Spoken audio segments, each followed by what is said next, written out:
The views and opinions expressed in this podcast are those of the individual guests.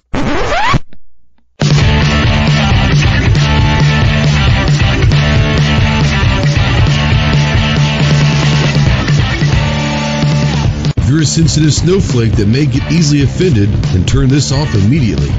If you want to hear the real truth about the gun culture, then stick around. This is the Armed Citizen Podcast.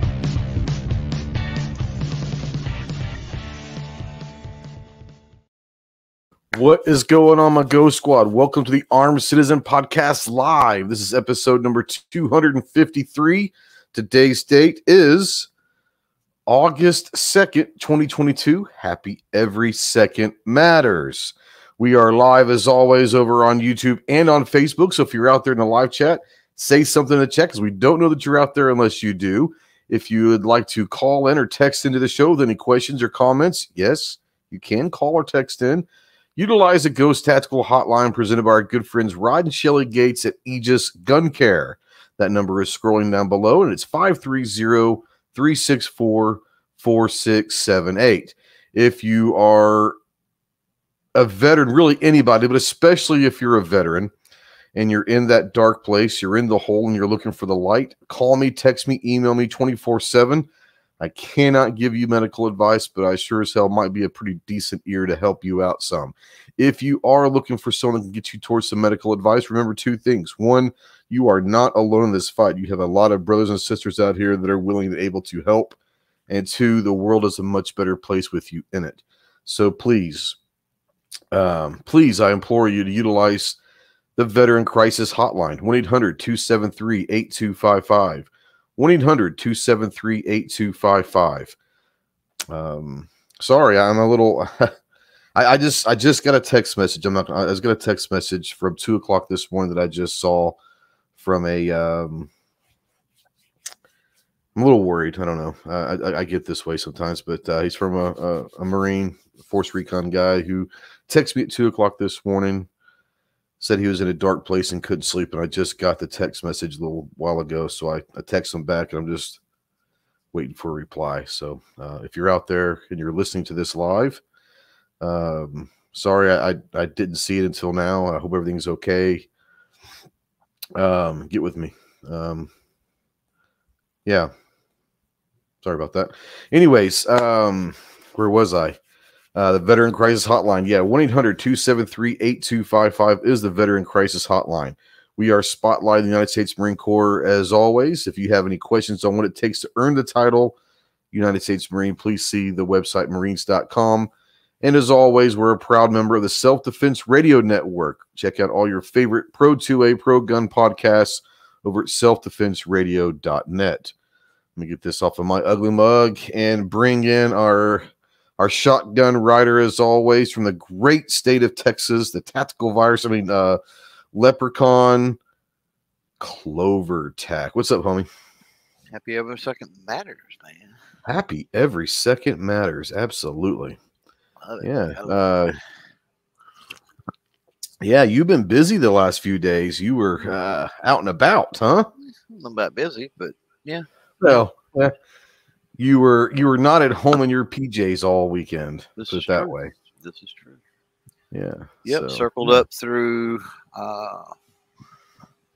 Colorado, so across Texas, went into just the corner of New Mexico.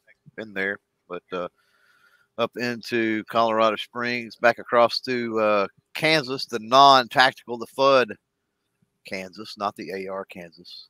The FUD Kansas, yeah, not the tactical down through Oklahoma and back home. So made a big, huge circle. But yeah, road trip, had fun, saw some cool things, including Dragon Man's. Yeah. That's something. I love Colorado. I've been in Colorado a ton of times.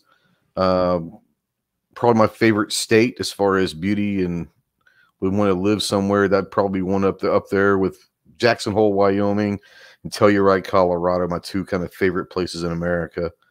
I love those places. Beautiful. But yeah, I would love to get to Colorado Springs area and to Dragon Man.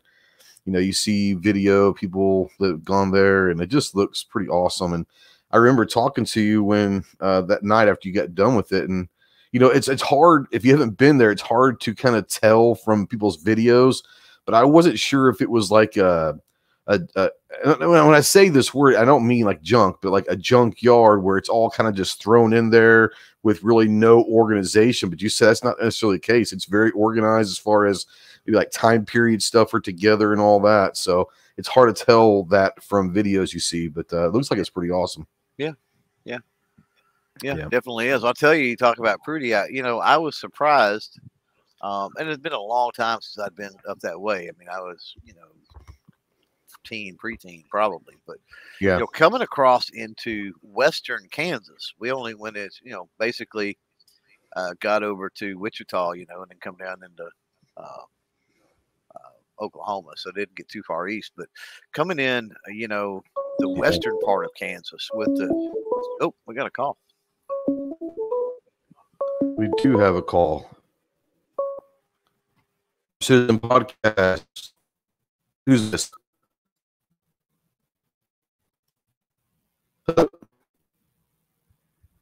Can you hear me? Hello? Hey, Devil Dog, how are you? Devil Dog, how you doing, my man? I'm okay, I guess. I'm okay. Hey, I want to start this off. I'm live right now on the internet. Do you want to talk off air? I have no problem doing that. Yeah, off air is fine. Are you okay right now? Why don't you just give me a call back? Why don't you just give me a call back tomorrow sometime? Well, what are you okay right now? I'm gonna be okay. I'll be all right. I got just some things going through my head I don't like, No. Are you gonna be around in about an hour and a half? Yeah, I should be. You promise me you'll be around in an hour and a half? Yeah, I will be. I'm not gonna do anything to hurt myself. Okay. I'm gonna get done with this. Yeah, I'm gonna get done with this in about an hour and a half, and I will call you as soon as I get off. Is that okay with you? Yeah, that's fine. Appreciate that. Yeah, brother. You hang in there and promise me you'll be here in an hour and a half. You understand? I will be. My Marine honor, I will be. All right. I'll call you in an hour and a half. All right. Gunny out. All right, brother.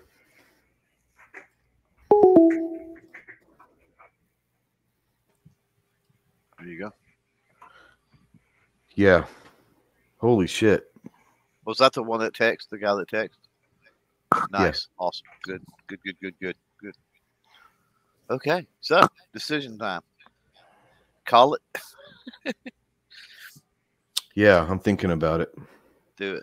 I don't blame you. I tell you what, if you and TJ want to hang out for a little bit. Yeah, I can go over and just pull up your feed and look at your polls and all that. So, we'll hang out if you want to. Yeah, I'm going to do that. I'm going to do that. Okay. We got no controls, but it's all good. Is there a way to do this? Hold on here. There's got to be a way for me to give you controls. Is there settings? Maybe. I think somewhere you can add. Yeah, somewhere you can add people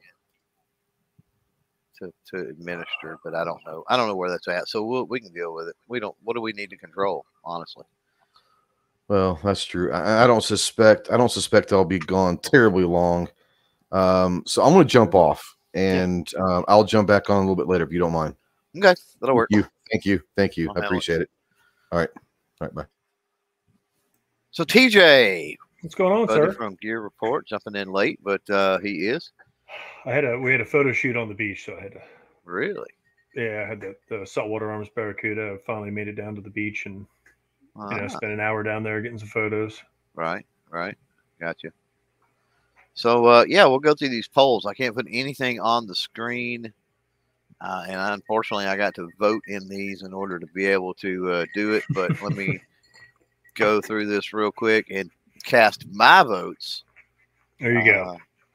Okay, so here we go. So we've got about 2,000 votes 5 days ago here. It's time to settle this. Is a hot dog a sandwich? So TJ, is a hot dog a sandwich? No, it's its own entity. Yeah, I mean if you was to tear the bun apart, it would be closer to a sandwich, right? Yeah. If And I can anything, remember. if anything, it's closer to like a pita or something like that. I mean, So let me ask you this: would you consider a fold over? You know what I'm talking about, right? If any poor boy knows what right. a fold over is, a weenie on a piece of bread, right? Would you Mhm. consider a fold over a sandwich? Because I'm okay with that. I'm Yeah, okay with I a think so. fold over, right? It's on sandwich bread. It's on light bread. Yeah, if it's on sandwich bread, I would assume it's a sandwich. But hot dog bun, Yeah, it's a bun, right? Yeah. It's not bread. So, yeah. But yeah, I agree. Not. And 73% on the poll out there says no as well. So there there you you go. go. 27% yes. And I, of course, have not run through all the comments. I don't have all the ins and out that Ghost normally will have when he's running the show here. And I also can't put chats on the screen or anything like that, but we'll try to read some out if we get a chance, like CNT. Because a hot dog is just a hot dog. It exists on its own level. So, Yep. yeah, to an extent, yes. The next poll 3 days ago, 1.4 thousand votes or 1,400 votes for those of you that like it better said that way. Star Wars versus Star Trek. TJ. That's a tough call. I know. I'll catch flack either way, but I will say Star Wars So I look at it. because I'm more prolific with the Star Wars. I haven't. I mean, Star Trek goes do. back. I watched it back in the day. Yeah. And then I got lost, and then Star Wars came along. So and oh, okay. I go Star Wars too, right? But here's the thing with Star Wars versus Star Trek is just the merchandising, the how it's interwoven into society and the nomenclature and everything else. Yeah. Even before Disney took over, you know, in the new releases or even the prequels, Star Wars was a much bigger deal, I think, than Star Trek. I just see it woven into the fabric of humanity a lot better for some reason, or a lot more. Merchandising is through the roof, obviously, and all of that stuff. 82% out there agree. They say Star Wars. 18% says Star Trek. Now, on Star Trek, let's go down this road for a second. It's been around a while. Favorite Star Trek series? Are you an old school or TNG or Deep Space Nine? The very first one. Love really, it. the original? Shatner, dude. The Shatner? Yeah. Yep. I did not care much for the Shatner. The movies were okay. Yeah. I will watch the original Star Trek, but I'm a TNG kiddo. I'm a Next Generation. I'm a Picard and Riker and Crusher and all of them. By far. So yeah, getting out of the nerd and the geeky stuff and all of that. It's not I'm kind of out of the loop on that one. Since it is every second matters. Yeah, Ghost does have a gun related question. 1,700 votes or 1.7 votes. Best sniper rifle caliber. We've got choices of 338 Lapua, 50 BMG, 300 Win Mag, 308 Winchester, or leave a comment. What do you say, TJ? I don't know. I've shot them all, but I've never been in the sniper situation. So long range, I've shot. The longest I've shot is the 338. So I'm going to say 338. Yeah. I go 50 BMG. Yeah. I haven't shot one really far. Just because I feel it's. Yeah. Yeah, I was going to at the gathering, and we never made it up there. I was like, we have to walk. I was like, it's too far to walk. Screw that. Yeah. 50 BMG and a 338 Lapua will do it too for sure. At 1,500 meters is pretty bad to the bone. Mr. AFNH out there says, yo, where's Ghost at? So if you're coming in late, first of all, welcome. But yeah, Ghost had to take a call from a Marine brother. And, that's all I'm going to say about that, as Forrest Gump would allude to. So hopefully he'll get back here for too long while he's gone. Though we try to hold down the fort. We'll try to hold down the fort and keep this as entertaining and professional as we possibly can, I guess. Yeah, I go 50 BMG, even though all of these other calibers are great. to add to 300 Win Mag, I think 300 Win Mag is especially nowadays, right? The 338, a lot of offerings became available in 338 Lapua by Savage. A lot of reasonably priced, really nice rifles have come out. And 300 Win Mag has kind of gotten overlooked, and it still has a lot to offer. So, but we've got 338 Lapua is leading the way on the poll at 36%. 308, interestingly enough, 30%. 50 BMG at 19. 300 Win Mag, the unsung hero, as I said, at 12. What I find interesting too with this is 308 Winchester. Now, when you hear best sniper rifle caliber, most of our minds immediately go to long range. Right. And the thing is, around here in these parts, when you're talking about SWAT, the local sheriff's department, that sort of thing, the vast majority of those are 308 or maybe 300 Win Mag, right? Yeah. And you're talking about shots 200 yards or less. 300 would be insanely crazy, right? So keep in mind out there, when we're talking, sniper rifle, we're not talking about, hundreds, thousands of yards, miles, or whatever away.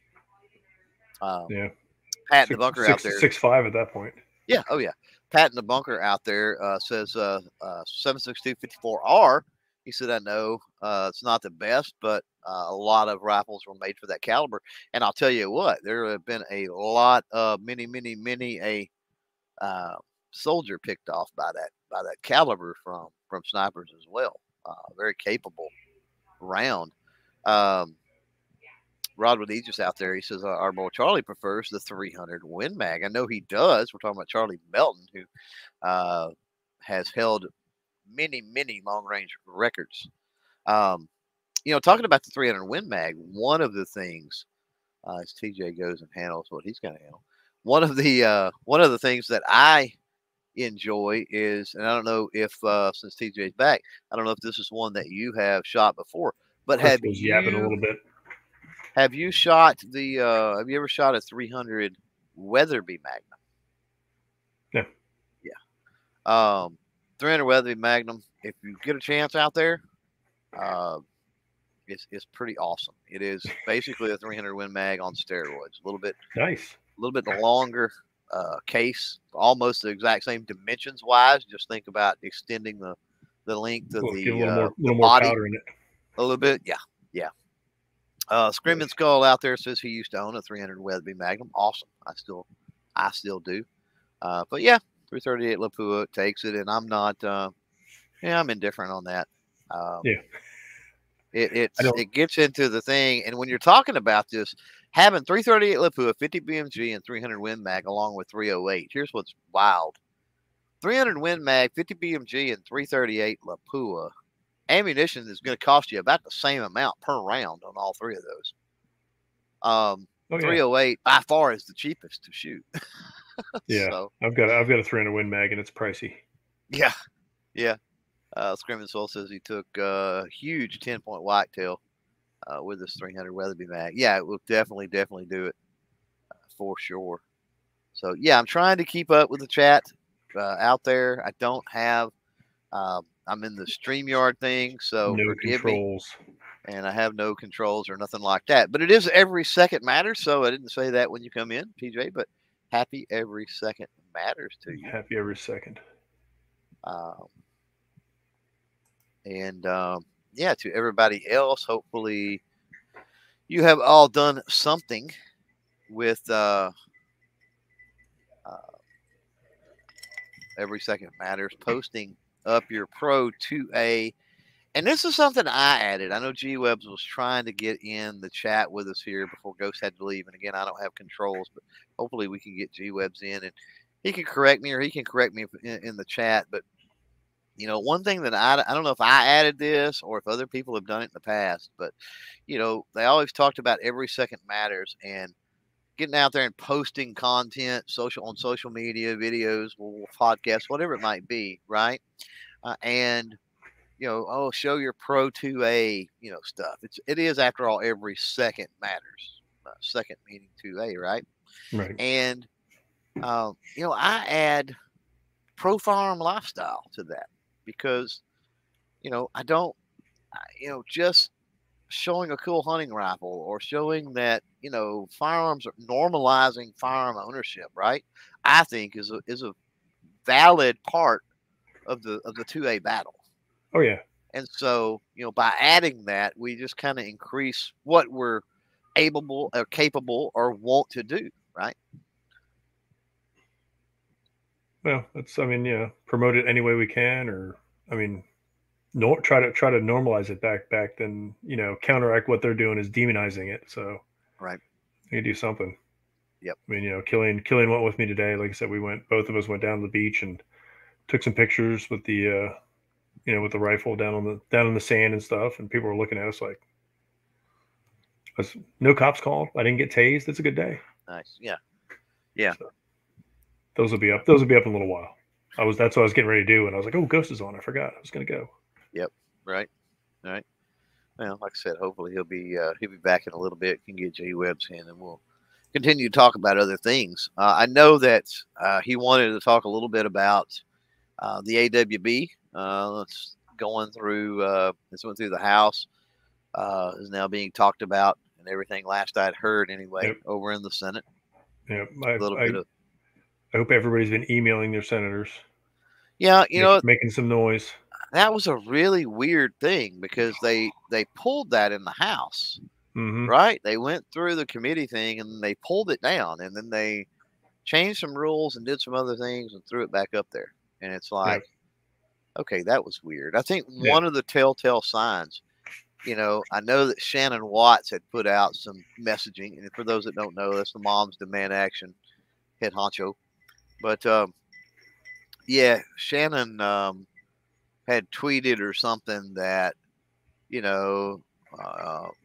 how the pro gun control movement, is gaining ground and all their efforts are paying off because look what the House did, And, the thing is, if the House, if they had the opportunity to do this, they would have had the opportunity when they had much larger numbers than they have now, I think. And then when you look at was there 8 Democrats that voted against it? 6? 8. Yeah. There was 8. There was 6 that voted against it then, and then 2 Republicans that voted for it, I think. Yeah, we don't talk about those bastards. New York and Pennsylvania. I don't remember the ones. But yeah, I think having 6 that voted against it is a bigger tale, right? She wants to tout the fact that they just got it passed in the House. And I'm like, I think the 6 Democrats voting against it, I think that signals more to it doesn't really have a chance in the Senate unless they deal with the filibuster. Yeah, fingers crossed. Hopefully, well, that's how they got it. That's how they got the vote on. They nuked that the 24-hour stay or whatever. So they nuked that and like, oh, we can vote. Well, Senate rules are a little more stringent. Yeah. And Senate rules are also one of them things that they have to be really careful what they change, because as soon as as party power shifts, right, then they have given power to the opposite side, and by all indications, it looks like we've got a flip coming. I would assume so. So yeah. So I've got Ghost sent you a email. So hopefully you have control soon. I may do it. So hang tight, and we're going to turn the show over to TJ now while I try to go through the admin process and get back in. So TJ, take it away. I'm just going to go back to reading this comment by Rod that he thought I looked pretty sexy with this hat on, which, oh, hold on. I do. I tried using the cleaner rod. Still left a little bit of salt in there. Rod put up a video of cleaning the hat with this cleaner. You're back already? And I am back already. That was a fairly seamless process. And I can put Ghost says he will be back in a bit. Look at there. I can put things on the screen. Oh, geez, there we go. So let's bring in you're running the show now. Let's bring in the OG. G-Webs has been waiting patiently. Yeah, you don't have to let Ghost back in, The OG, I think he can override it. I don't that know would be that for a funny. fact, but I was going to say G you're Webs just co-host, right? It's not like you take over the hosting. It's not like one of those No. airplanes where you move the steering wheel to the other side and I've got the both ability have a to steering wheel. I've got the ability in the broadcast, and Yep. I don't see any buttons I don't have that I wouldn't have if it was my podcast. And you can't change like the icons and the head footer and all that stuff. Yes, I can. Oh, yeah. Yeah. Ghost I is can. out there in the green room, like, let me in. Like, sorry, buddy. So watch this. Okay, the ticker at the bottom Yep. goes away. Oh, geez. Back, goes away, comes back. So yeah, I do have like complete control. This is awesome. So yeah, there we go. No, he can always remove my ability once he returns. When this show's over and everything. And I would advise probably that he did that, because quite honestly, if I'm not having to facilitate things, it's uncomfortable having this control on a podcast that's not mine. I don't. Yeah. You know what I'm saying? If I was a guest, I wouldn't want all these extra buttons because it's distracting. But like Ghost Tactical just got kicked off. Wonder what happened. Right. So anyway, G Web's in the house. Happy every second matters to you. Hey, thanks for that. Yep, keeping the thing going. You bet. So we were, just kind of riffing on the AWB there, and our thoughts on what may or may not happen. I know that the verbiage in the House from most of the things I've listened to several people reading through, at least parts of it, it's pretty bad. I mean, there's shotguns, handguns. It's going to affect a lot of things. And it's so broad, in fact, that's part of the problem I see with the Senate. They tried to do some things when they passed their goofy increased background check for younger than 21, red flag, support the states, give them money to do stuff, bill. And the reason that got through is they couldn't get anything else. So it's like, I don't see this hitting the Senate. But that's the thing we got to be worried about, right? It's never what the House passes that's a problem. That is almost utter lunacy every single time, no matter what kind of legislation we're talking about. What we got to worry about is when it hits the Senate and they redraft and change this and go through the committee and change that, what's left to some people may look good. Yeah, like I said, I think part of those Democrats voting, against it was because it's just a horribly written bill, and I think they're like, if it was trimmed, then maybe they would have gone the other way, but who knows? Ghost is back. Nice, that was quick. Well, he's on a phone call right now with someone, so okay, in a good way. He might call me back here in a little bit, but yeah, good. As long as it's getting taken care of. Man, yeah. Sorry about that. Thanks for holding the fort. I appreciate you guys. What are we talking about? We went through the polls, and all right. Yeah, I think TJ and I agreed with the winner on every single one of them. So, no, we didn't. We disagreed. Nope. I disagreed on the sniper. I said 50 B&G. Yep. On the sniper. Okay. And then you gave me control. I brought G Webs in. He just said hi. That's basically all he's done. And we kind of started talking about the AWB stuff a little bit. We haven't delved really heavy into it. So there you go. Yeah. Sorry about that. Thanks for Clover and Chi and TJ. Yeah. Some things are a little more important. So no offense to you guys, but I love you guys, but some things are a little more important sometimes. But yeah. Anyways, so AWB, yeah. So that went through, and I remember, was it Clover? Was it me, you, and Chase or something that we're talking as soon as that went down in the House about what we thought was going to happen? Well, and what we talked about, or we did, not us, but what I was hearing before then was that the House dumped it. It went through committee and they dumped it, and the next thing you know, they're taking a vote and it passes, right? And it's like, whoa, what happened? Yeah. Whoa, what? I think that they did a quick caucus count, maybe knew that they were going to have a little bit of support, which they had. 4 or 5 Republicans joined. They did lose a couple Democrats, ironically, on the vote, which is funny.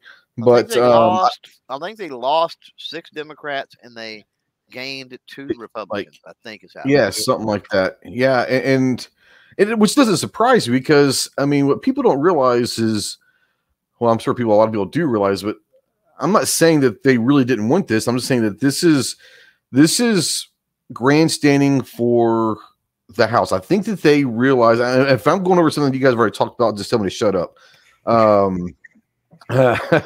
Now that Clover has like full admin control of the show, kick me out at this point. You'd be back in the green room just waiting. I've already talked about how it's uncomfortable having all these buttons.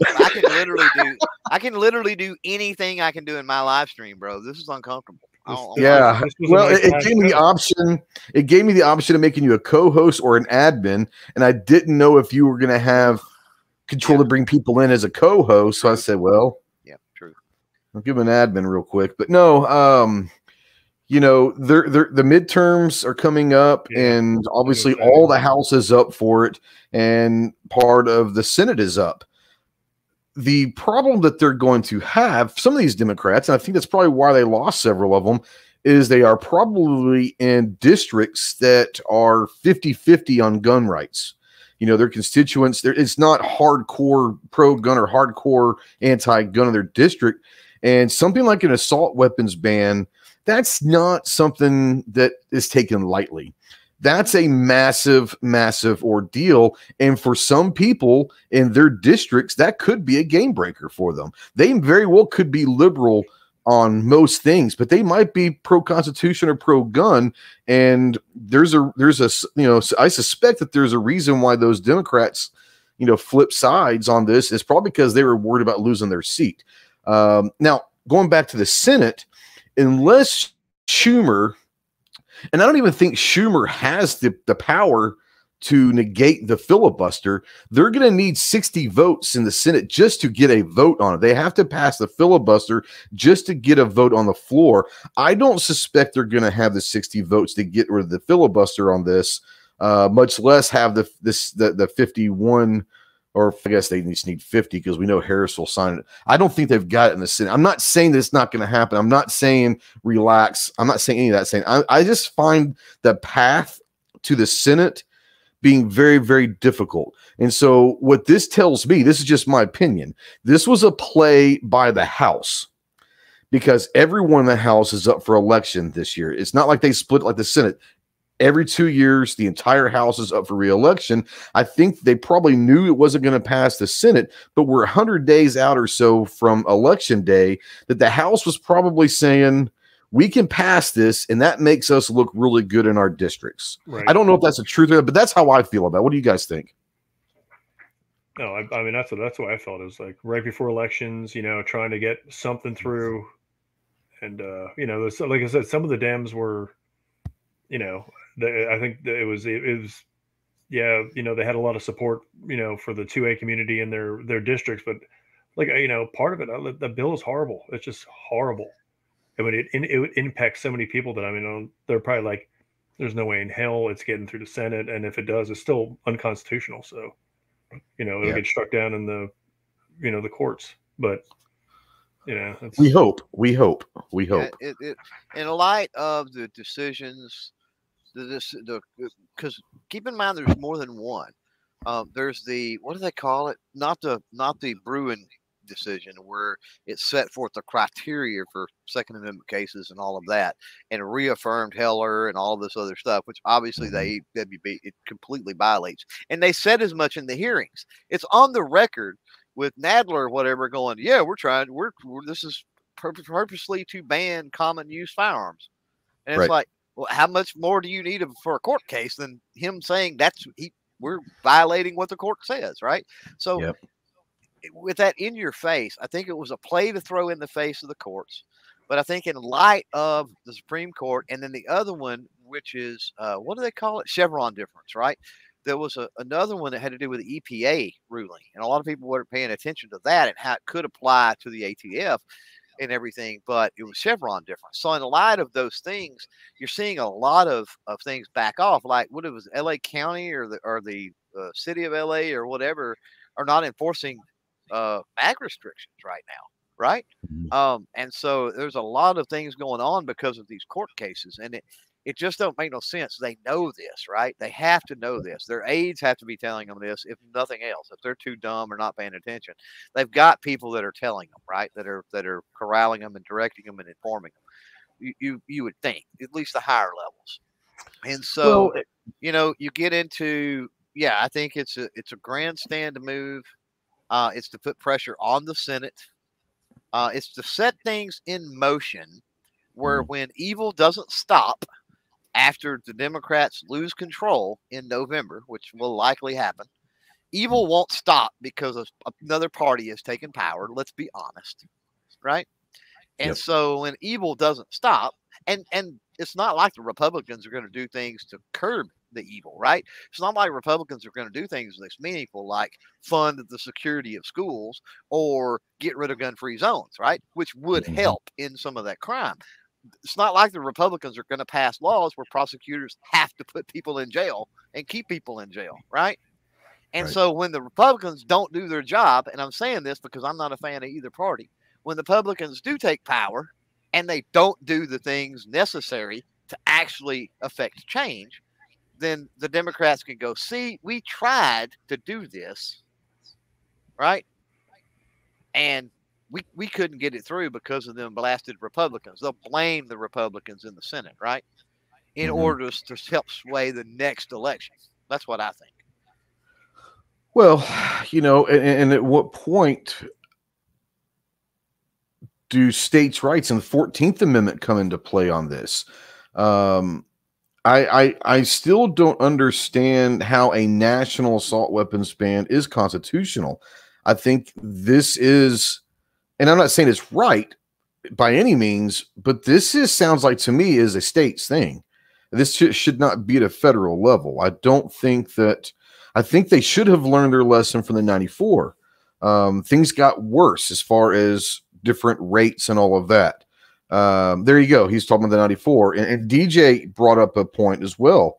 Earlier, he says, can anyone who was around or aware of the 94 assault weapons ban offer us some useful observations? So, I mean, it's one of those things. I think if you look at any study, I don't care where it came from. If you look at any study that came during or just after 2004, the 94 AWB went out, I think they saw all those crime rates and all of that go up. So if you're talking about it in a logical sense, and I know it's funny to say logical and Congress in the same sentence, but if you try to think of this in a logical way, there is no logic to it. To me, it's 100%. They know that they're in a fight for their lives to control Congress. And I think this is just something that is a sexy title. It is something that is going to get headlines. And if for no other reason, they can go back to their constituents and say, we did our jobs. The Senate didn't pass it, but we did our jobs. So vote for us this November. Well, that's just me. So there has been multiple opportunities, right, for let's just say the politicians, because you got on both sides, you got them, but party control and the politicians, right? There have been multiple times since 94, right, that they have had the power to do it, right? Yep, multiple absolutely. times, but they didn't, Absolutely. right? They didn't. Well, why didn't they? That's what we got to They look knew. at, right? If they had the power to do it back then, and they have been adamant for how many years has it been since 94? 30 years. And they've been adamant about it all this time. Why have they not done it? If they could just ram it through because they had the numbers. They rammed Obamacare down our throat, right? Why could they have not rammed an assault weapons ban down our throat as well at the same time? Here's why. 100%. People forget about this. In 94, yes, we did not have the internet. We did not have much of the means of communication. There were very few people that were aware of what's going on. There were also very few people that were multitudes of less people that were into these types of firearms.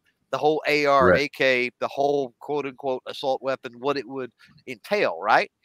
And that was one of the components. Don't get me wrong. There was multiple components that caused the revolution of 94 and the contract with America in the first time in history that Republicans just wiped the floor with everybody and took control. All right. That was one component of it. And they know this. They know that. Absolutely. That's why they haven't touched it since, even though they have the number. So it's really easy to grandstand when you know that it's not, you know what I'm saying? When you know it's not Exactly right. It's right. That's right. It's really easy to say you're fighting for something that you know you're not really going to have to stand up for it. 100%. And I think that's exactly, once again, I'm not saying don't be worried, but I've never been, people know this, I'm not the guy that says the sky is falling, but I'm not saying don't worry. Hey, I'm not saying do not contact your senators. I'm not saying that. Do all of that. Definitely. Yeah. But let's understand also the Senate has a much, much harder path for this thing to pass with the filibuster than the House. Yeah. Not saying it's not going to happen, but it is tougher. And compared to 94, this one is complete lunacy. Yes, it is. Like Definitely. It affects seriously my FUD brethren out there. Oh, this yeah. affects semi-automatic shotguns. Mhm. Like, no joke. This affects handguns. No joke. Yep. There are certain 1911s that this will affect. Yep. Seriously. Yeah, there's any version of that. It's a weight deal, like a semi-automatic handgun that weighs over a certain amount, and I can't remember what it is, would fall into this category. Yeah. No, it's well, that's all of your metal frame stuff, or that's a lot of your longer barrel metal frame stuff. Yep. No, it's just one of those things to where I think they come back. I think the Senate comes back in next week sometime. It'll be interesting to see what plays out and how quickly, if in fact, does this get pocket vetoed? Does this, I mean, does Schumer, and here's the thing, is this an opportunity for Schumer to take the reins and try to end the filibuster? And I don't think he will, because we call them idiots all the time. They're not idiots. They're intelligent people. They understand that once the filibuster is gone, that means the filibuster is gone for everything. And they don't want to open the door to ending a filibuster 100 days before an election, that there could be a massive swing to where now, if the Republicans take over, now there's not a filibuster either. So, no party ever in power will reinstate the filibuster. Oh, absolutely. So unless they end it with a sunset clause of some sort, right? Where it's like, okay, we're going to do away with a filibuster for 2 years and then it automatically comes back or something, right? Yeah. If they end it just with no caveats like that, it's not coming back. It's never coming back, because it would take the party in power, essentially, right? Or a bunch of honest people up there. And let's be fair about it. There's no such thing as, every politician up there being honest. If they are a good politician, they're not honest. That's just Ricardo asked about AR pistols. Yes, AR pistols. Yep. Absolutely. Absolutely. So yeah. It's been one of those things, and I'm going to get some hate for this, and that's okay. But I am, to a certain extent, glad. Now, maybe because I haven't been paying very much attention, I've been busy at work, but I haven't seen as much of the sky is falling content out there from our brethren in the gun tuber world. Maybe I'm just ignorant and naive that I haven't seen it, but I haven't seen as much as I have in other issues in the years past. Maybe everyone is evolving and understanding that there's a process in place, and there's a reason why this process takes place. Just because it passes the House doesn't mean it becomes law. It has to pass both houses, both chambers, and then get signed. And then obviously if it gets signed, I promise you the next day this will be contested several times over in the courts. So yeah, I mean, I think so. And one thing that bothers me a little bit is, what's the left hand doing? You know what I mean? Yeah, With this, absolutely. I mean, they pulled it, they did this, they did that. Went out and blatantly said we're violating what the court said. They've done all this goofy stuff, and it's like, how in the world? Like, you've got to be trying to draw attention away from something by doing this. But to your point about the ones that want to drum up the drama, for the views and fear monger and all that kind of stuff, right? Just hyper inflate every little thing. I think some of the entities that are doing that, and we're not even talking about legacy type media. Sure. So we're talking about online, but I think they realize that the more people that actually wake up, the more people that actually pay attention, the less people that they can do that to. The more people they're going to have that call them out and go, whoa, wait, you're taking this way too far. That's not the way it goes. We've had a problem in this country for a long, long time where journalism is dead, period. For 20 years, probably, or maybe even a little longer. There is no true journalism. And a lot of these sources that come up, and I'm not talking about, 2A YouTubers or gun tubers or necessarily or anything like that. But I'm talking about anybody that reports the news online or whatever. There is, kind of forgot where I was going with that, but he's talking so much he forgets his own shit, man. I do. He's trying to be profound, Well, I was, but it's like I said, it's the case where they can only do so much. They complain. We complain as a society, as a community. A lot of us have that journalism is dead, and why aren't people just reporting the facts, right? Reporting what's going on. Don't interject opinion. Don't hyperinflate things and blow things out of proportion. Just report what's going on. That's all people truly need for their news. That's all they need. And I think you're starting to see a lot of these sources finally get it. They're like, look, we're being hypocritical, right? Yeah. We're blaming Fox and CNN and whoever for twisting the narrative, running the narrative and twisting the stories, but ultimately we're doing the same thing. And you're seeing some of them start to back off and just come on and say, hey, look, here's what happened. This is what's in the bill. This is what they're voting on. This is what they're going to vote, and just kind of matter of facting it. And I really like that approach. And I think we need a lot more of it. If you guys are interested in a great show, it's only 3 seasons and they're like 10 episodes per season. I just got finished watching a couple weeks ago. It's on HBO Max. Kind of talking about what you're talking about just reporting the news, not the fluff, not trying to be left or right and all that. It's called The Newsroom. Aaron Sorkin, this is probably 10 years ago. It came up, they have it still on HBO Max. Aaron Sorkin created it. Same guy that did West Wing and all of that. And Jeff Daniels is the anchor for the CNN. It's a huge cable news. He's the anchor, and for years, all he's cared about is getting ratings, and he's doing the fluff pieces to become very, very popular and powerful as this main anchor. And he decides, I'm done. I want to do the news, like straight up, like no politics, like just here's the news, and it's all about different stories and how they decide to put what's on the news on this show, and it's wonderful. Jeff Daniels is fantastic, and one of the episodes is going through the Bin Laden raid, where they're getting messages from inside the government saying, hey, we're going to be going live with a major announcement in a couple hours. I need some airtime. And they're all speculating, what could it be? What could it be? And they start figuring out maybe it's Bin Laden. And so they're trying to decide, do we go public and half an hour later or early to announce that we've got Bin Laden, even though it's not 100% with 3 different sources, but do we get out there first? And because that's what a lot of them do. A lot of them without the facts will get out there. Even if it's completely wrong, they want to be first.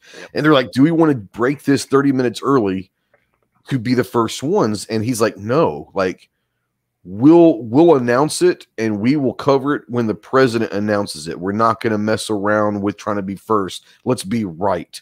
Let others try to be first. We're going to be right on it. It's a wonderful show. So go check out the newsroom. It's fantastic. Couple questions out here that I wanted to bring up. That's one of them right there. Before we get to that, G-Webs had maybe the most important question of the night so far.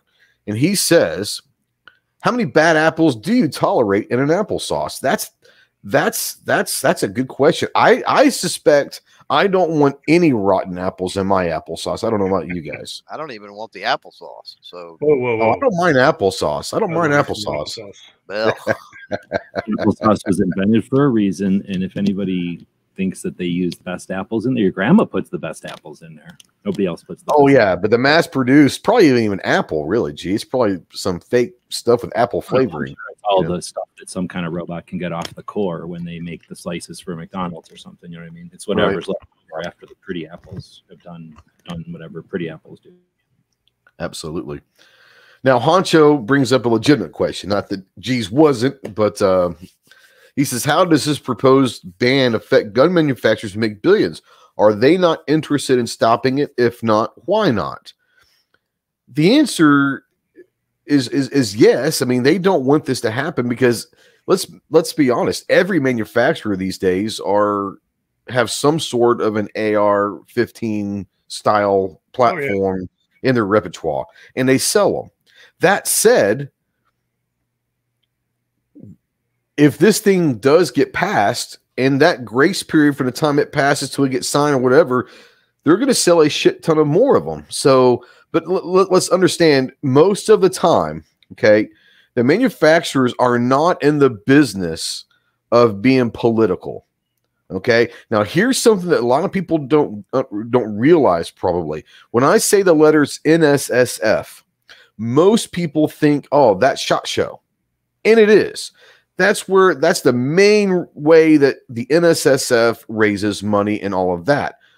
But the NSSF is amazingly strong in people, probably behind NRA, but people don't realize how strong of a lobby the NSSF is. And most of the manufacturers do their lobbying through the NSSF. So if you hear the NSSF doing something, that's typically most of the manufacturers that are part of the NSSF. But you probably won't see Colt. You probably won't see Smith & Wesson or Ruger or any of these publicly come out and say that because it is what it is. They're going to let the NSSF and other companies like that, organizations, talk for them, which they're a member of. So it's a double-edged sword. So let's go. First of all, yes, thank Patriot in the Dark, $20 super chat. His my brother. He's supposed to be calling me back here in a little bit. I just got a text from him. He's okay right now. He's going to go take a ride on his motorcycle to clear his head for a little bit. And he said he's going to call me back. So things are looking positive. But as far as the manufacturers, my take is I think that they'll utilize the NSSF. But what do you guys, G, Clover, TJ, when it comes to manufacturers, how do you think that they're going to respond to something like this? Well, firearm sales went up. I just want to point this out. During the 94 AWB, firearm sales and sales of those style firearms, even though some were built prior to that, right? And then others were changed to comply. But either way, sales went up, right? So when you're talking about manufacturers, it's like, it's not like they're going away. You know what I mean? Yeah. So, they can potentially roll with the punches and still sell stuff. That being said, I agree with you. You don't see people take a lot of the industry stuff, the industry silence as the company not having a say or not doing something, but a lot of them are doing things behind the scenes. That absolutely does happen. They are funding FPC or some of these other they are funding court cases. They're funding a lot of stuff. Yeah. Well, then they have if they don't have internal employees, right, that are lobbyists or whatever, then they have firms and stuff that they, absolutely. They don't have to get out there and do it and be contacting and be talking with people themselves. They've got a business to run, right? And that's normal, right? You can't look at them and go, well, why is you know, whoever the head of Smith and Wesson or whoever the head of Ruger or this other, you know, why don't we see them out, you know, pounding the pavement and visiting Washington and doing all this stuff? Because they have stockholders. They're running a business. Their job is to run that business. Their job is not to lobby and stuff, right? They got people for that. They're gonna they got people for that. That's what I was gonna say. They got people on it. It's not like they're not doing anything. They've got their people doing it. So well, they're supporting all the other people who are doing, you know, FPC and all those. Well, it's the NSSF. That's where it started from. Yeah, that's what the industry supports. That's where they get. Nobody pays NSSF nothing. There's some members of the NSSF, like press or somebody, but they get their money from industry, and that's how the industry. That's when they say things like the industry lobby. They'll say the NSSF, which is one step away from being a government interface. Really, it's just somebody that allows all the manufacturers or gun shops or whatever the level of industry you want to approach. It allows them to have a place that'll get them at a national level, at least with a national focus or voice, to interact with whatever government agency is either regulating or enforcing whatever the situation is. And the politicians you're talking about. Well, the politicians will say it's the NRA. That's the, you know what I mean? Right. Like the gun industry and the NRA, and it's like it has historically been the NRA. The NRA is $350 million strong. NSSF on a good day is $17 million strong. NSSF spends $11 million on SHOT Show. So NSSF is a $7 million entity-ish, and they basically are an interface and a professional collaboration with the industry, since they run SHOT Show and they do other stuff. Interface. They also run the standardization of ammo, like the sizes of chambers and things is run by SAMI. They also run that. So they're almost just a government interface.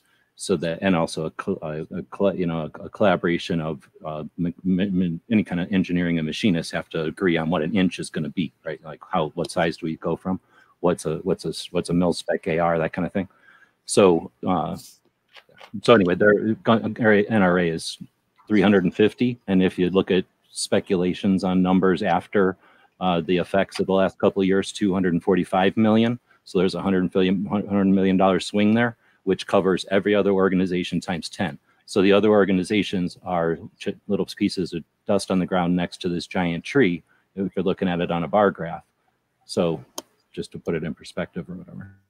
Whoa, I just realized when I comment through StreamYard, it comments as Ghost Tactical. Yeah, I just saw that. I was like, I did not get it. I probably did, but I didn't check it. The power is crazy here, dude. Holy hell. Man. What happens? I just He commented. put a comment, and it put it as Ghost. It says Ghost Tactical said, I got an email from NSSF talking about it all the other day. Yeah, that happens when you're co-hosting like that. Sorry, you guys didn't realize that. Wow.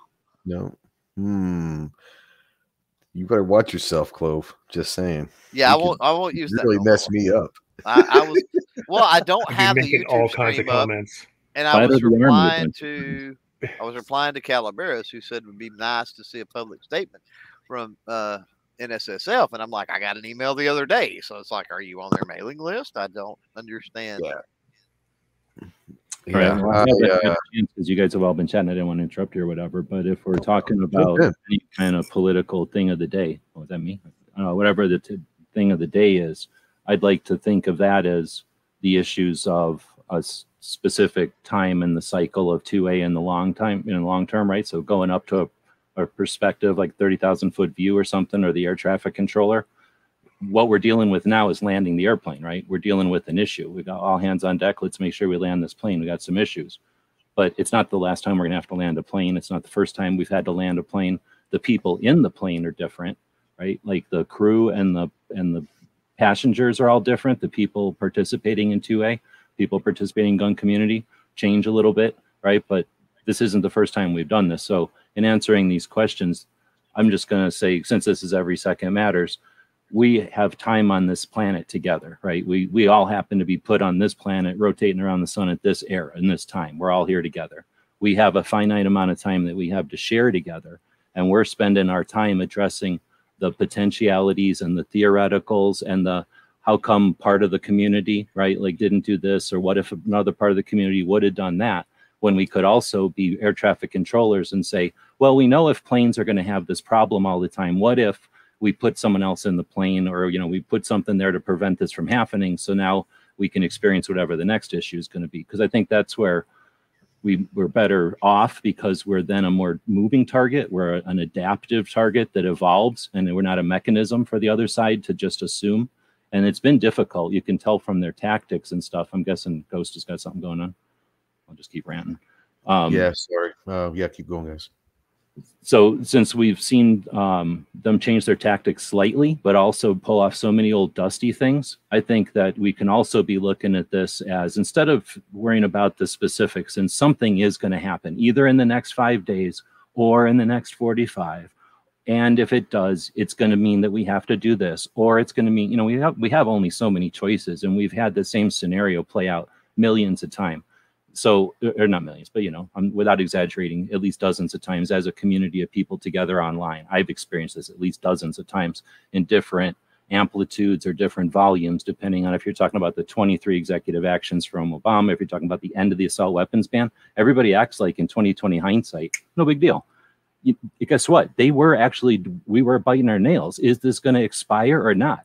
We didn't know that it was going to expire. So starting in 2004, we were certainly online, had massive online communities waiting for that finish line. Was it going to happen or not? Now, it ended with a fizzle. Like, there was no competition at all, but no one was sure of that. And it was the beginnings. I would actually, it would be interesting to see someone go back and actually investigate this, but it could be that the beginnings of the internet, those first political strategists were able to see for the first time, there's people that actually are aware that this is an unconstitutional thing, that it's not effective for crime, and they've got more than just what we've been feeding them as data. And when they come back at us, we don't know how to deal with that. So let's just let it expire and let them have their toys. Who knows? I'm just putting words in their mouth. But, you know, we've dealt with these issues for a long, long time. This time around, and this is why I'm bringing it up, we have a lot of different advocacy. We have a lot of different allies. We have a lot of different approaches, and we have a lot of different time on the clock, various times on the clock. Some organizations are now from the 1970s. I mean, these organizations have been around longer than any of us, have almost been walking the planet. Other organizations, actually, what am I saying, from the 70s? Some of these organizations are older than some of the people listening to this, right? We have organizations that have started in 2015 after the whole grassroots resistance to Obama's threat of 23 executive actions to take out the Second Amendment without the help of Congress or whatever. That was resisted through grassroots, and that created, I could list, you guys are all sick of hearing me list the organizations that got started in 2015. They're 7 years into the game. This is the first time they've gotten the chance to be at the controls for their organization, their alumni, their active participants, their people on their own crews. This is the first time they're experiencing that.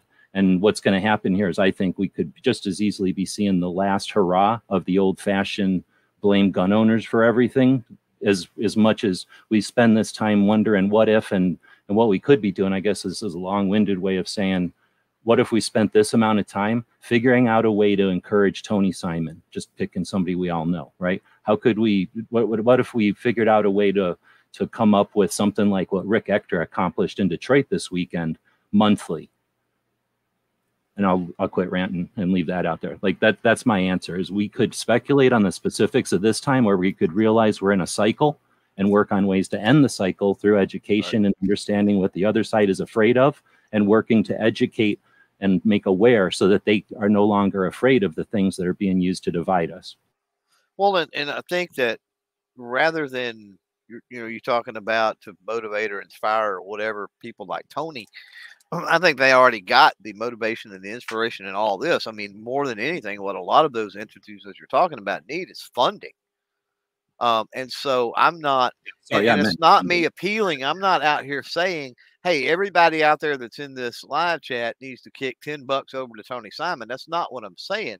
But maybe a business owner that's pro 2A in your area that could dump $1,000, right, on Tony Simon.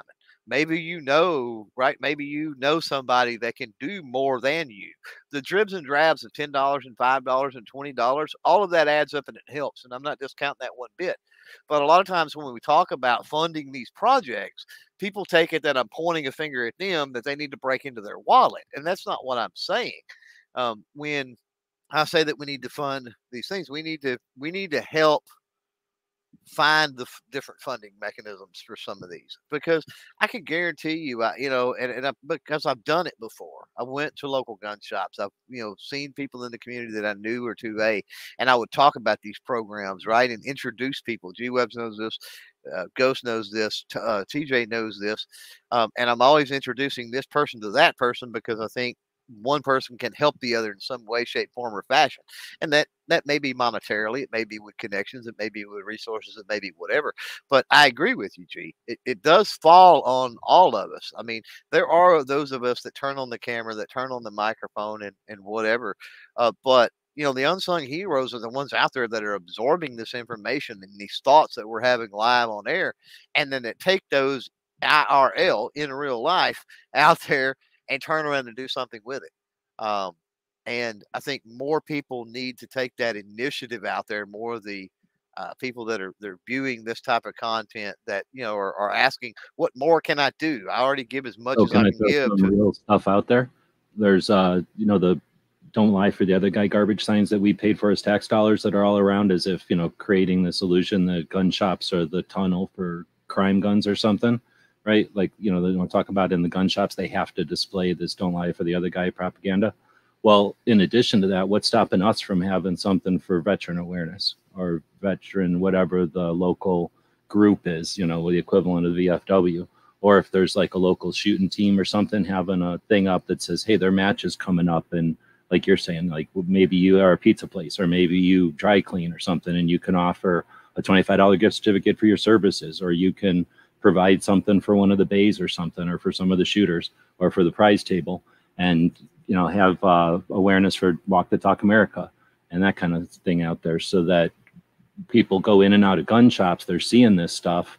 It's not necessarily like, hey, you got to do something about this every time you come into the gun shop, but at least it's there for you, the same way the buy bonds were during the war.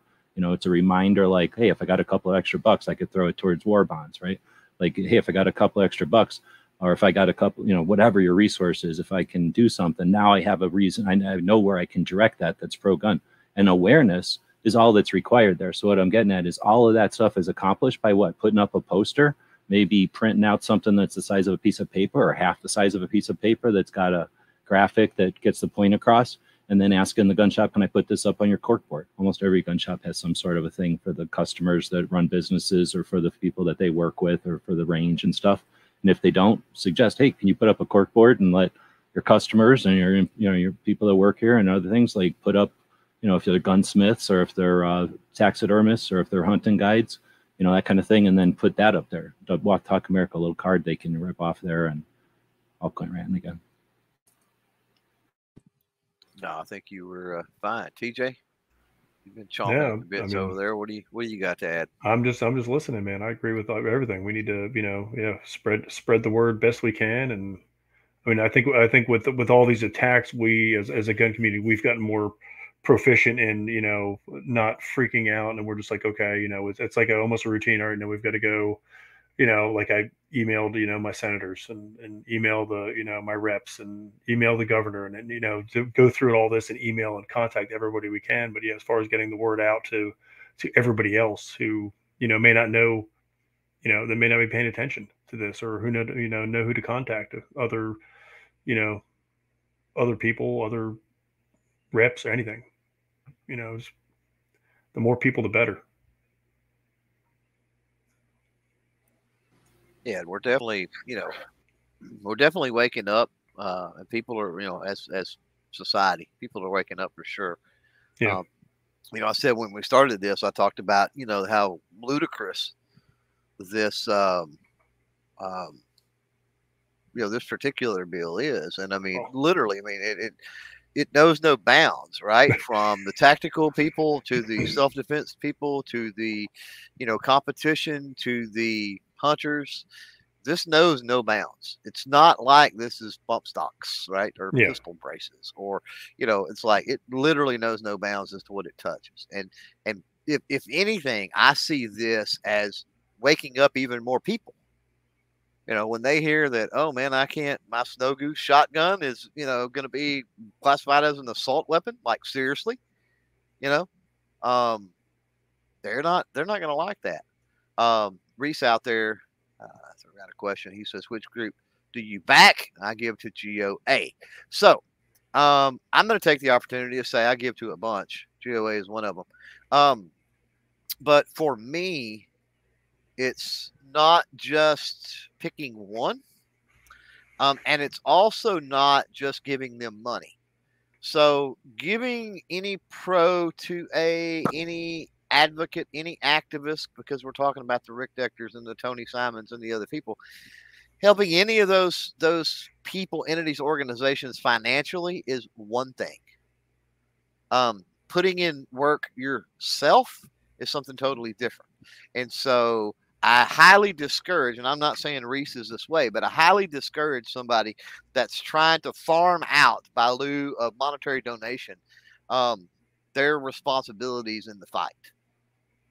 And the reason I say that is I look at it like casting your vote. How many people go into the ballot box, cast their vote, walk out, and they're done? And they do that every cycle, but they don't keep up. They don't know what's going on. They don't call. They don't engage with their Congress critters, with their elected representatives, with their politicians. No, they are not leaders. They don't engage with them. All they do is vote.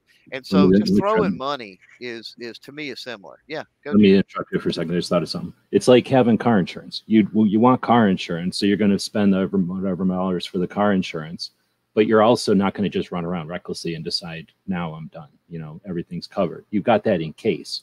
So you're going to get the car insurance, and then you're going to drive safely. You're going to be observant of other drivers who might not be driving safely, right? You're going to decide if it's raining and storming or something, maybe I'll wait a little while till it ends and I can go do whatever I need to do that doesn't have priority, right?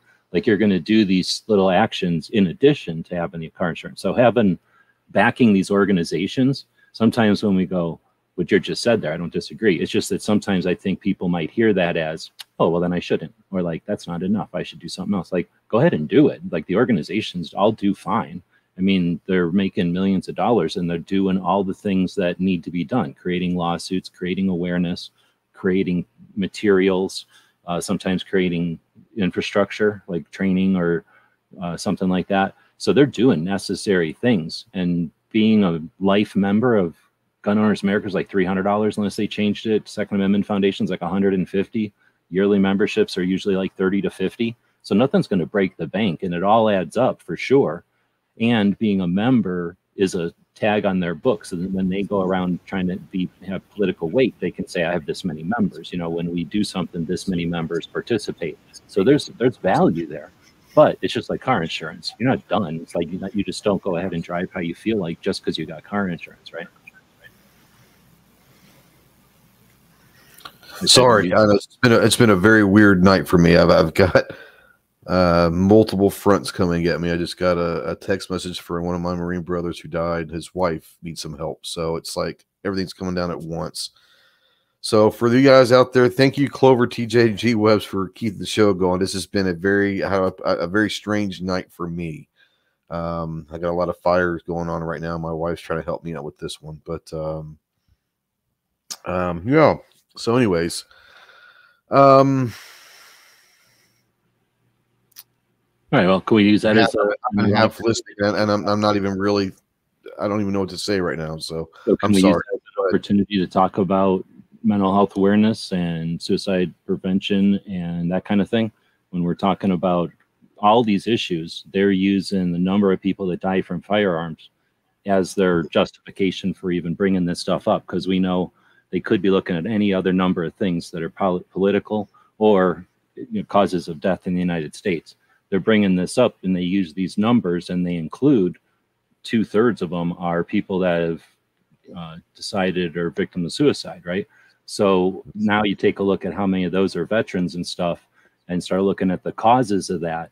And that's what most of the appeals to let's do something to prevent the initial reasons for these numbers, as opposed to what the item or the tool used to follow through with the number or whatever. And some people are satisfied with well, I'm going to take away this thing that scares me and I'm being told is an easy fix, so I'm done. Is that going to solve anything? Does that solve the issues that people are having and the barriers to effective reaching out to others or seeking out mental health help.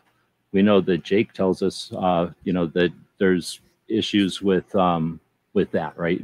Reaching out, all kinds of issues from the patient side and from the medical side, them not understanding or being able to understand, or well, I could keep going on. So I just thought maybe that's the time we could talk about those elements. Yeah, it's interesting, and there's a side of, and let's just talk mental health and like a PTSD. Let's just use this as an example, whether it's from a veteran or from anyone. Anyone can struggle from PTSD. Let's just be honest. But there's a side of it that people don't think about. They don't realize. They don't want to acknowledge. There are people in this world that have been given a scarlet letter for the rest of their lives because something has happened in their lives, and maybe even for a short period of time, they struggle with PTSD. They went and got help. They have figured out a way to live a normal life while this darkness is still there, but they figured out how to live their life and find the light again. But for a lot of them, they are already for the rest of their life going to be that crazy person. Okay. So you have someone, and this is where it gets really dark. Okay. Is you have someone that had a legitimate issue with PTSD. I'm just using PTSD as an example, because that's kind of what people mostly think of when they hear mental health right now. But let's say they have PTSD. Thank you, TJ. And thank you, G23. Not necessary. Thank you very much. This is something that has to do with a child. So anyways, so they've been diagnosed with PTSD, or they've talked to some people about being in the darkness and all that, and they fought, they scrapped, they crawled their way out of that hole and found the light again, and they've been able to live in somewhat light. They figured out a way to make themselves be somewhat normal and live a normal life. But part of the rest of the world always looks at them and still has that. I remember that guy 10 years ago when he was having issues and he went crazy a couple times. And no matter what that person does, he'll never get rid of the stigma of being in that dark place. And that's tough, because some people, it takes everything they have in this world to crawl out of that hole. And every day they're reminded by other people in their lives what they were before. And that's a part of it that people don't realize. There are people that are able to get help and they are able to live a normal life. And they're reminded every day how they were for maybe a short, brief period of their life. And that's where it gets bad as well. Just because people seem to be okay and they've gotten over it doesn't mean they're not living with that darkness, because they're reminded of that darkness every single day of their lives. It's almost like they have that scarlet letter on there. And that's something that I want to hear more people talk about, is what happens to these people once they do get help. And once they are able to find a way out of the darkness for a brief time, we don't just give up and say, okay, they're cured. They're okay. Let's move on to the next one. That's someone you've got to be with, because now they're more susceptible to finding that darkness even quicker and maybe even darker the next time. So if you know someone out there that is in that darkness and they do seem to pull themselves out, that doesn't mean it's over. It just means they were able to get well that first time, but that doesn't mean it's kind of like an addict. They're always going to be an addict, no matter what happens. They're always, these people that have struggled with mental health are always going to struggle with mental health. Just because they're okay today doesn't mean they're okay tomorrow. So always be on the lookout. I'd rather look at it instead of saying an addict, which seems like something that somebody may have chosen or decided, right? And then it got out. Right. Yeah, I chose the wrong word, but I was just trying to use it as an analogy. Yeah, go ahead. Oh, I think it works. Is that me? Am I doing that? I don't know. Oh, I know what it sounds is. like it. It's my fan underneath here. Oh, okay. fan. I was like, what is happening to my computer? That's a bad noise. So it got me so flushed that I didn't Thank even you, know Chris. stop you there. Well, you were talking about using the analogy of being an addict, and that probably wasn't the greatest one for sure. Broken leg. So once you've broke your leg, okay, maybe you're not the same again, right? Once you've had an injury, maybe you're not going to rebound from that injury to the same way as when you were 18 years old. But what if you just abuse the shit out of your elbows or your whatever, we can swear here, right? Or your hips or something, and now you're 35 or 55 and you're not 18 anymore. A lot of us didn't care when we were young because we cherished the opportunities we had, and we did and it was also kind of condoned to ignore injuries and stuff. If I minimize this, I don't think that'll happen. So sorry, I'm watching the bidding over at the Pot of Gold auctions. All right, I'll close. Not a problem. But what I was getting at is that one of the things we've got is thinking about it as an injury, which in the past I haven't heard of that option before. I'm desperately looking for where it is. I had too many windows open. Okay, now I'm actually closing it. So I don't know if you even heard that dinging, but it was driving me nuts. So we've got people that are veterans are working together. And I was going to say that I'm going to use the analogy of the global war on terror, because you can use this for other things, but you can use it for Vietnam, you can use it for Korea, you can use it for whatever. And I'm just going to go with veteran stuff because we're kind of on the topic of veterans, but this could apply to anybody who can catch up with me. The first person that lead the way, the first person that scout through, the first person that would assign the duty and figure it out, the plank owners, they figure it out and they come up with something, and then then they share, right? They go, okay, here, the next crew, this is what we figured out. This is what we figured out. And then the evolution of tradition happens that way. And the same way with mental health. Guys are coming out, they are having their issues. Some people are single, some people are having their multiple families, right? Issues not just with ex-wives, but multiple families, right? Like everybody's got different situations. Everybody has their own demons. Everybody's got their own situations, but we're not alone. Nobody's alone. And it's not like in the old days where you better grin and bear it, like grit and bear it or whatever, like just go do it on your own, drink and shut up, right? That was you would go to the guys would go to the VFW and drowned it before. That happens now, but there's options. So when you say, let's talk about the other side, like let's talk about once you've got the injury and you realize it and you're healed from that initial injury, but you've still got a muscle injury, right? You've still got something potentially, you don't want to put full weight on it. Well, you've got brothers, you've got family, you've got sisters out there that have either dealt with what you've dealt with, been where you've been, right? Or you can offer some guidance because they haven't been where you've been, right? You've got the opportunity to lead the way. Yeah, and I talk about this all the time, and it's a great story about the guy falling in the hole and yelling up to the street, "Hey, I've fallen in this hole, I can't get out, I need some help, I need some help." And another guy jumps in to the hole with him. He's like, what? Now we're both stuck here. And he goes, "Yeah, but I've been here before. I know the way out." And sometimes that's strong.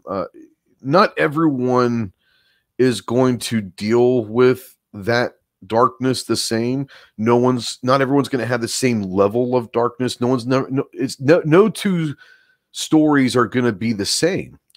But it's not the degree or the story itself. It's the fact that, and that's kind of what I'm going through in a text message right now.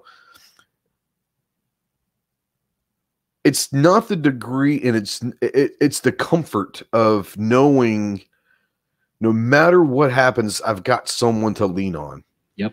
And breaking your leg, what do?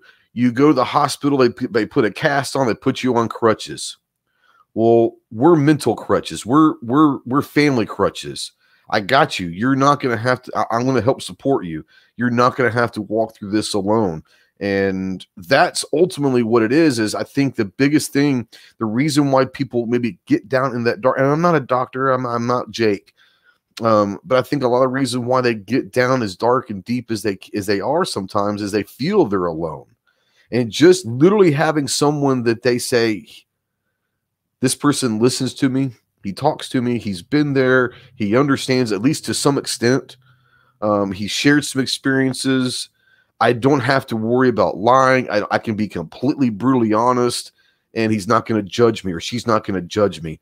That's as important as anything that you can ever do, is to listen, and say, no matter what you tell me right now, I will not judge and I will not act on anything. I'm here to listen to you and to talk to you. Whatever you need to get off your chest right now is exactly what you say, and do not hold back. And sometimes just releasing that can help people more than anything.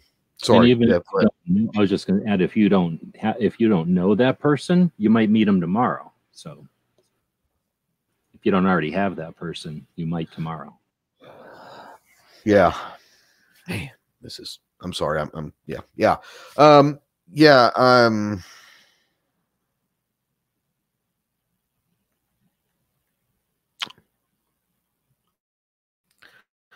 Okay. I can go. Cut this short. If you want to just have a problem. Yeah. I can end this. I'd say what? What's that? I'll close it up. All right, you guys want to keep going for a little bit? I've got 2 fires I'm fighting right now, and both of them are equally Go get them, important, and I'll just you jump, and then I'll close it. I'll just close it up. Yeah. I'll take care of it. Thank you, guys. I apologize. A weird night. Thank you, everyone out there, for understanding. I'm gonna go. Thank you so much for watching. Happy Every Second Matters. Sorry that this has been a weird one. Thank you, Clover, TJ, G-Webs. I love you guys. You guys don't know how much you guys mean to me, but thank you for this. And I've got to go. I'm breaking down, so I got to go. But thank you. Okay. All right. So let's run this one through, and then I'll close her out. So, TJ, what you got coming up? What you want to leave us with? The old gearreport.com stuff. Cool. Gear-report.com. Yeah, gear. Gear-report. Gear-report. I got the I don't know, Jeff. I submitted the Wolfpack Armory CSR 556 for review, so hopefully he'll publish that soon. I've got the Saltwater Arms Barracuda. I'm finishing that one up tonight. So that's why I went and took the beach pictures. I got a PRD version 2 from Meprolite I'm working on, and then DVG1 and a DB9. Nice.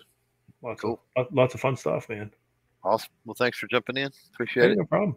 Thanks for keeping it rolling earlier when Ghost had to leave. Appreciate that. So, and Thursday nights. Thursday. Gear Report. The weekend Gear Report. Go check that out for sure. If you like to talk gear. So, you're up. Every second matters, but you got all kinds of projects in the works and doing all kinds of cool things. So, give you a couple of minutes and just recap whatever you need to do, promote all that good stuff. I was just going to say, the Walk Talk America is doing a lot of good stuff, so check that out. And I know Ghost had been doing some stuff with the Veterans Administration, but one thing I don't have off the top of my head is anything like a national number. There is the 988 that just went online. That's the suicide prevention 911. Is it 988, right? I think it's now I'm guessing myself if it's 966. I think it's 988. So once we all get used to it, we'll know that that's out there. And efforts like Walk Talk America and others that have been out there, can come up with some kind of a graphic or a visual way to get that into people's minds. And I guess I was going to say, since I don't have off the top of my head any national level or other than a couple of individual groups I'm aware of, I don't know of any national level clearinghouse for service organizations, branch level or theater level or era. There's different focuses sometimes on these organizations so that they don't just limit themselves to one group, so that they can, for lots of reasons. But there may be one out there. And if there is one, that's something that's a project for anybody that might want one. And if someone knows that off the top of their head, I'd be definitely interested in it. I'm going to be adding that to my list of projects to accomplish at some point, is come up with like an infographic or something to illustrate the various options that are out there.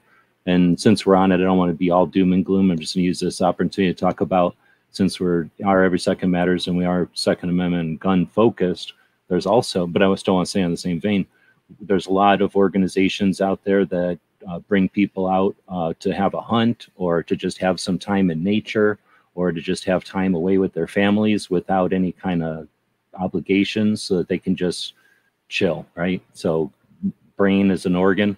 If you needed to rest your leg or have some kind of butt problem where you had to have your butt up in the air, it might be awkward and weird, but you'd deal with it, you'd heal. And then you might have a butt drip or something, which you're not going to talk about in public, but you got to deal with it.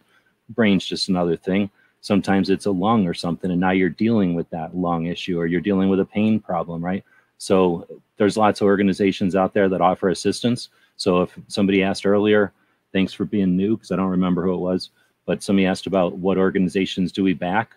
Maybe add a list of those. If all the 2A .orgs, you've got a budget and you've already given them each a couple, an allocation, according, then consider checking out either a regional or a branch specific, or again, a theater specific, or whatever might be, hunting or nature or some other type of activity-based thing for veterans, or I'm thinking veterans because we're talking about it, but you could obviously do that for kids that have need, or kids that don't have whatever, or anything, right? There's lots of organizations out there. And when we talk about how do we stop these attacks against us as gun owners, we stop the things that give them the ammunition, the problems in society that create all the violence that they're using against us. And the more often we're able to do that, the better we get at it and the more efficient we are. The positive side is that things get cleaned up and fixed. Other people get inspired by our example and amplify it. And then they move on. And we're worried about swimming pools, or how we're going to deal with the space tunnels, or whatever we got next, some kind of man-made islands that we're afraid are going to tip over. Like, there's going to be other problems. Let's just weather through this and do it in a way that makes us stronger from attacks later. So I guess I rambled for a bit there, but that's what happens. Gives us the keys. I'm going to keep rambling. Right. That's all good stuff. We don't mind the rambling. We're used to you rambling at this point, G. So for me, as a lot of you know, I'm kind of on a little break. Went on a little vacation for the anniversary the last few days. My plan is to probably next week get into filming some content, and then probably the week after start releases of the produced content again. I've spent most of the day today scheduling out podcast guests for the coming weeks and months. So, getting back into the swing, wanted to take some time off to take care of a few things, recharge, get some projects lined out, some other things, and it's going well. And you guys have been really receptive to that. So thanks for being patient. The summertime is the best time, I think, to do it for any type of a GunTuber channel, because it's typically slow anyway. But thanks for everybody that has hung around on the show here. It's been one for the record books, I think, for real, because it's been kind of wild and crazy and up and down and all over the place. So thanks for hanging in. All of the super chats, appreciate it to the max for all of that stuff. I'm sure Ghost will make sure that gets to the appropriate place. Stay safe till next time. And Ghost says it, so I guess I will say it, even though I'm not a Marine, but Semper Fi.